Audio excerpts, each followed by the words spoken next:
ছোট্ট বন্ধুরা, তোমরা কি কখনো শুনেছ এমন এক বাদুড়ের গল্প যে শুধু রক্তই খায়?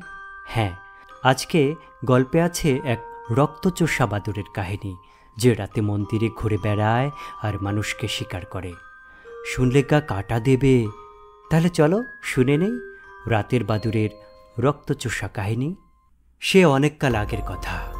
শালবন ঘেরা এক গ্রামে ছিল এক পুরনো পরিত্যক্ত মন্দির। দিনের বেলায় সেখানে কেউ যেত না। রাত নামলেই শোনা যেত অদ্ভুত আওয়াজ আর বাদুড়ের ডানার ঝাপটানি।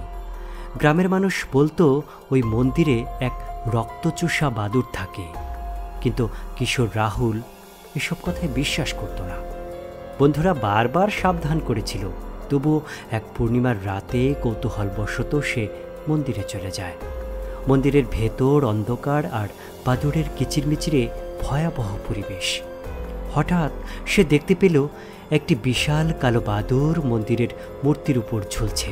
তার চোখ দুটো জ্বলজ্বল করছিল লাল আগুনের মতো। রাহুল অবাক হয়ে তাকিয়েছিল।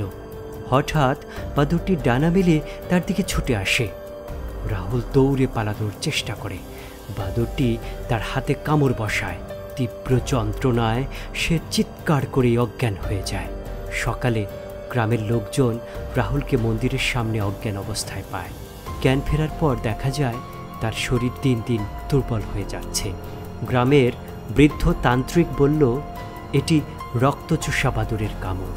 পূর্ণিমার রাতে যদি এর রক্ত না দেয়া হয় তাহলে রাহুল আর বাঁচবে না। পরের পূর্ণিমায় তান্ত্রিক রাহুল আর গ্রামের লোকজন মন্দিরে যায়।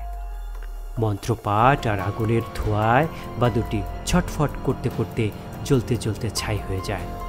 রাহুল বেঁচে যায়, কিন্তু তার হাতে সেই রক্তচোষা বাদুড়ের কামড়ের দাগ থেকে যায় চিরকাল, যা তাকে বারবার মনে করিয়ে দেয় রাতের বাদুড়ের সেই রক্তচোষা কাহিনী। তো বন্ধুরা, কেমন লাগলো আজকের ভৌতিক গল্প রাতের বাদুড়ের রক্তচোষা কাহিনী? কমেন্ট করে জানিয়ে দিও।